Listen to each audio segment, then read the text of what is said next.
Welcome back to Strayatrains. In this video we take a look at Seymour Railway Heritage Centre's open weekend up in Seymour, Victoria. First up we'll take a look at a special heritage train that ran, and then we'll take a look at the open weekend itself. Hope you enjoy the video.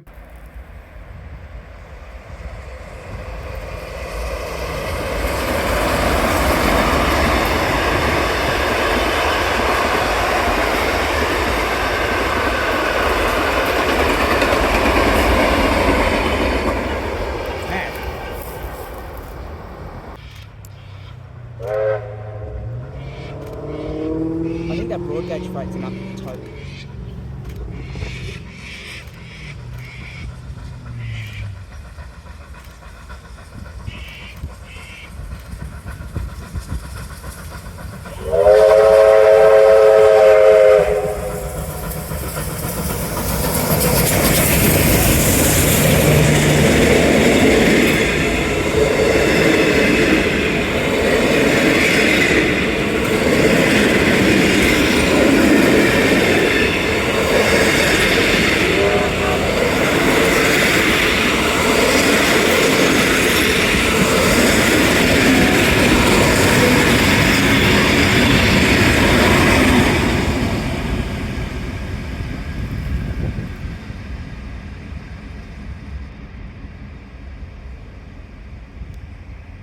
Seymour Railway Heritage Centre open weekend. Fantastic turnout early on, and we're very pleased to see you all here. The ceremony that we're about to initiate is one of the highlights of the weekend. We recently were gifted the locomotive behind me, S307 by Pacific National. To start off the day, we take a look at a special ceremony that took place at about 10:45 AM, where we see the first ever public starting of the locomotive S307 in over a decade's time. To join the ceremony, the local Legislative Assembly member Annabelle Cleland came.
Okay, beware the whistle.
Foreshadow of what the future of Heritage Rail might look like in Victoria, we see S307 coupled with classmate S303.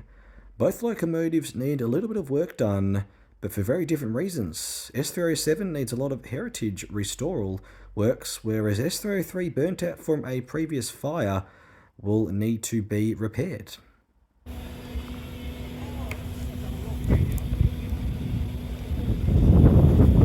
And I mean, yeah, Moving on to our next locomotive, X31. As part of the day, you were able to get a little cab ride as X31 did a little bit of a shunt to and from the yard. And who else than the member herself getting the first shunt ride of the day. Like many locomotives we'll see here, X31 has had a nice history on various freight trains. Even though its status is operational and preserved, it every so often on occasion still runs on a goods train.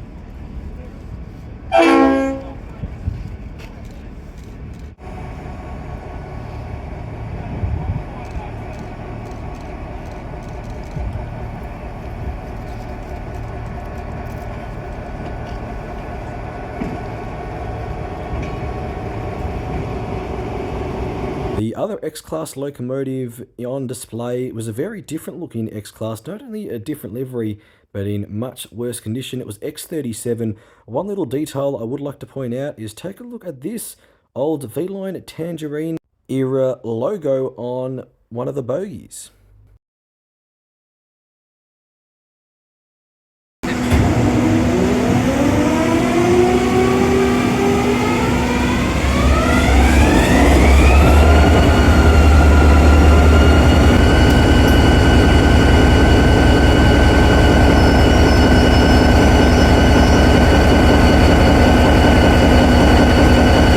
C501 is another one of those locomotives you might see on a goods train from time to time. It is special because it is also the class leader for the C-Class, and is also nicknamed George Brown in honour of Victorian Railways 20th century worker George Brown, who is possibly one of the most prominent railways workers throughout the 20th century in Victoria.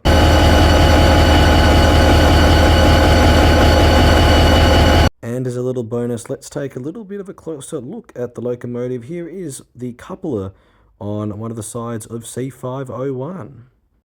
The T-Class locomotive. There are a few up for display. First up we see T357 in a shed, as well as T342 in a rather interesting, slightly different looking Victorian Railways livery, which I thought was kind of interesting. And there's a look a little inside the loco.